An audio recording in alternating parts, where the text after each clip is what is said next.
एका व्यक्तीने 30% सफरचंद विकल्यानंतर त्याच्याकडे 630 सफरचंद शिल्लक राहिले, तर सुरुवातीला त्याच्याकडे किती सफरचंद होते?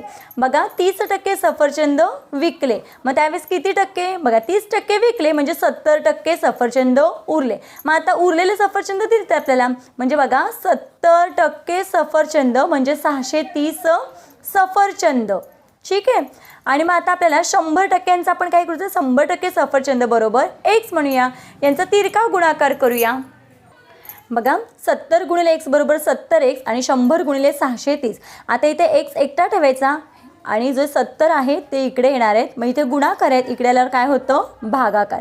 म्हणजे 70 शून्याला हे शून्य गेले, 7 एके 7, 7 9 63. राहिले काय? 100 गुणिले 9. मग बघा 100 गुणिले 9 बरोबर किती? x बरोबर 900. मग सुरुवातीला त्याच्याकडे किती सफरचंद होते?